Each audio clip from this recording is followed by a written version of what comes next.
name is Tosin Amire. I'm a film composer, media composer, and a sound designer. And I've worked on quite a number of materials, filmic material, such as documentary, short film, feature film, TV commercials, and the like.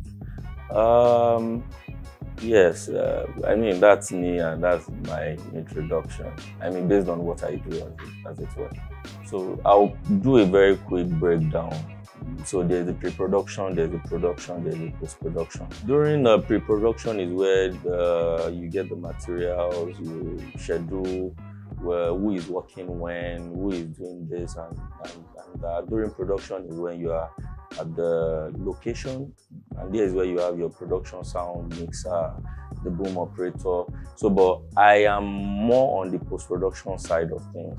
So, and some of the job roles for post-production will involve, as soon as the editor is done editing what is recorded on set, we have a dialogue editor. The dialogue editor edits the dialogue. It ensures smooth transition between scenes, and that's audio relating to the audio now, and cleans up the audio. More like, I mean, there's so much more to the function, but let's just leave it at this. We have the ADR. I mean, there might be need for an ADR, which is the automated dialogue replacement, which is, there are some lines that might be bad during the location recording that needs to be recorded. So we have ADR editor, we have dialogue editor. Moving from there, we move to sound effect side of things, where we have the background editor. Background largely is the characteristic of a space.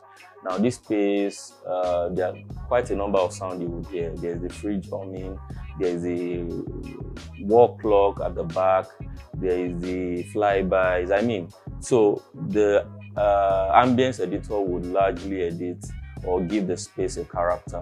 And then we move to Foley. Foley is the human interaction with an object. My picking up the phone, my dropping it, it's accompanied by sound. So that is where the Foley editor comes in. And then there's the effect. Effect is closing door. I mean, some hard effects as it were. From there, we move to pre-dubbing. And then we move to final mix. Final mixer ensures all of these things I've stated, everything plays out smoothly, whereby the music is not louder than the dialogue, and the dialogue has its place. I mean, all of the elements working together as it were. So this is the short form. This is the short form of what I mean, there's also the music side, which is writing music or writing cues for a film project. So this is like a rundown of what we do on the audio side of things. The music composer largely has the say in the final score. So, however, before the music composer starts writing, there should be a spotting session where the director and the music composer sits down and break it down. I want a sad music here. I want an happy music there. I want a... So the music, the film composer will go back and define what sad means. Now, there are different levels to sadness. There are different levels to sad music. And there are also different levels to sadness. There is the sadness of losing a child. There is the sadness of losing money. So the film composer will interpret that role and create a music that is befitting for the varying level of sadness. So I think, yes, the director can spot and, I want sadness here, However, I think I've heard of an interview, and then he was talking, and then there was a point that the director came in and he told him the actual bar that a mistake was made. So apparently the director is also is music oriented technically. And I think I worked on a project like that, an animation, and the director was taking me, giving me some technical terms, instead of going to B flat minor, go to F sharp major. So there are directors like that can influence the music in varying degree, but by and large, the music composer determines the tempo and the ante of the film score. So I mentioned on the film composing side that there's a spotting session where you're supposed to do or have with the director. So the spotting session is where it could be virtually or it could be physically. So that's one of the not the first point of interaction with the team outside of audio anyways. But then before a film composer, insaner land and climb, there should be a spotting session. So outside of that, there's something I do with the producers. I understand that budget is something that we still argue in this side of the divide, but there is a thing I do with the producer whereby in the bid to cut down on budget, we can talk around the number of kills that I'm going to create for a particular film project. So, I mean, those interactions are never ending. There is the feedback session where they are going to have to come back to you, or this, we want it, that. So, there's always that open line of communication. My friend Yemi says his daddy is taking him to Disneyland during the holidays. Can we go too? Is it daddy you're telling? Everybody knows daddy doesn't have money. This takes me back to the old Nollywood, and you hear things, and then one pan flute coming from somewhere. I mean, good times. But we've transitioned to something that is exportable, really. And there are still some debacle, there are still room for improvement. And some of these things are also largely aimed on maybe budget, maybe time of execution, or maybe manpower. So, but we're at that point where our music can stand side to side with some of the world, or some of the projects that are world class. I mean, we have some of our guys that write music for actors or for projects that are outside of Nigeria.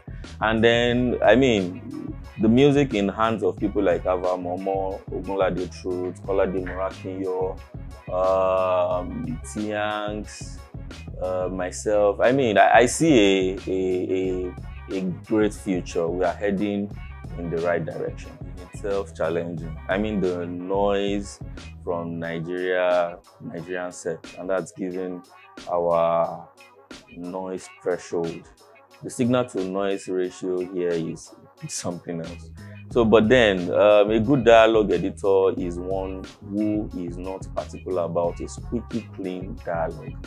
A good dialogue editor is someone who knows how to manage the audio, whereby you are doing less cleanup, and then you are looking for. I mean, a good editing might be getting a good filler, and then filling spaces whereby maybe there are non-diegetic noise, or noise that is coming from stray noise. Let me just use that word for. Whereby you can get a good filler and feel, and then you can manage your transitions. So to talk around some problematic projects I've worked on, I think the art of recording is getting better. So I won't say it has always been noise.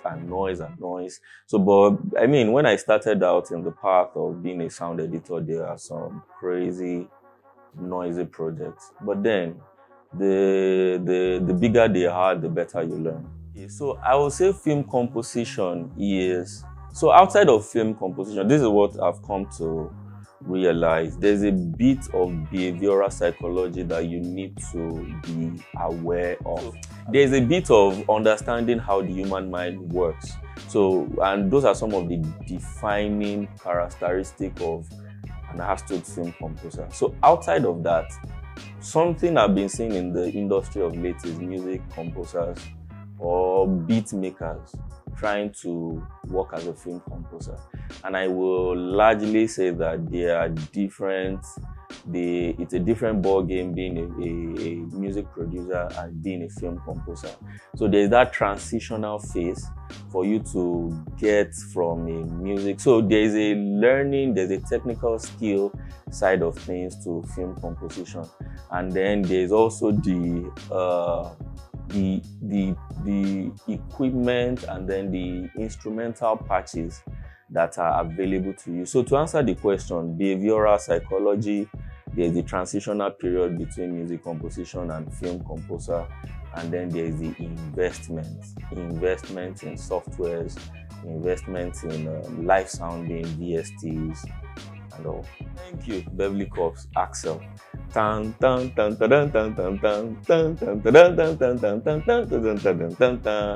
what they did with that theme was that, I mean, it was recurring almost at every point of the movie.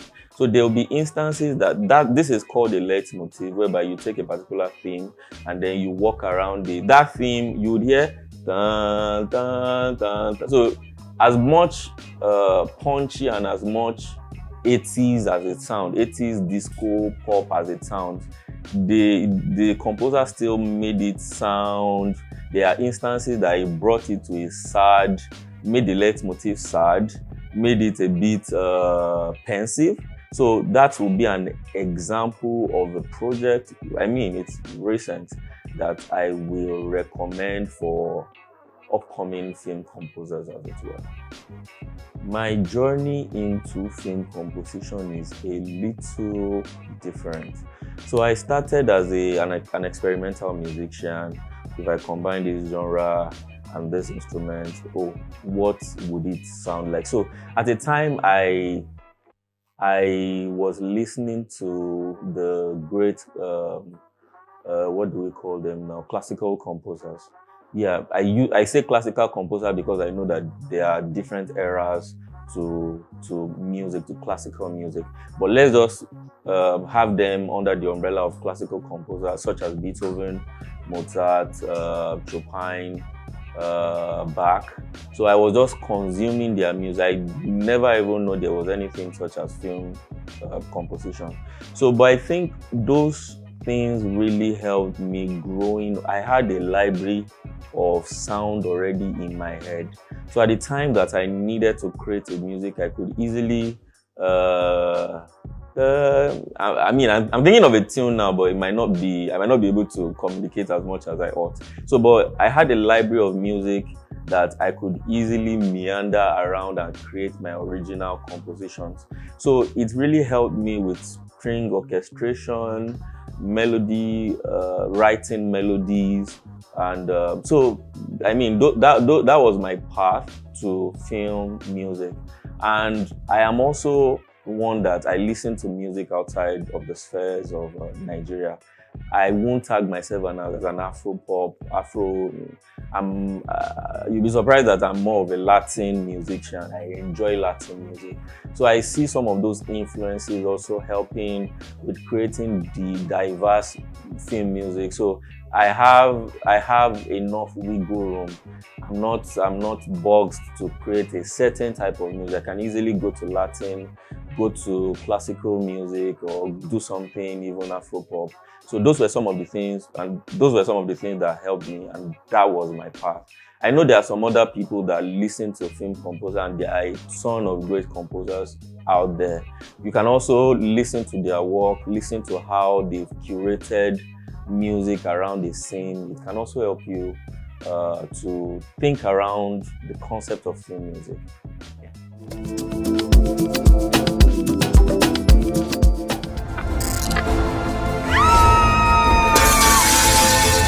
I don't know you. I'm not sabi you. Free me now. What is this untamed, uncultured lowlife? So very quickly, we'll see what it looks like to be in the world of a film composer. So we're just going to take a listen into what the music sounds like. Follow me as we listen. The synopsis is that the main character wishes to be another person, which is another character in the movie, wants to live the bougie type life. And this is the scene where our wish was granted. So she, essence left, or I mean, her soul and her spirit left, and the other person. I mean, there was an exchange, more like. So this is the scene where the transition happened. Nothing much happening, but it's sort of confusing, and so. But let's listen to what the music sounds like. Yeah.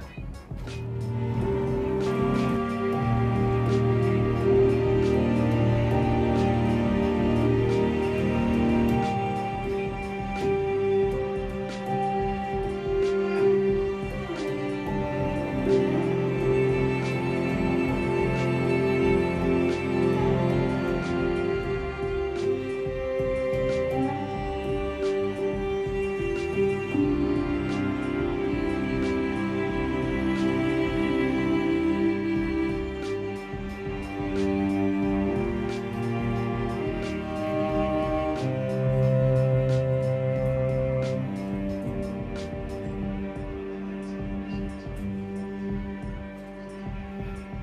name is Tosin Amire. I'm a film composer and a sound designer, and I've been chilling with the guys from the Blue Box by Boxonia.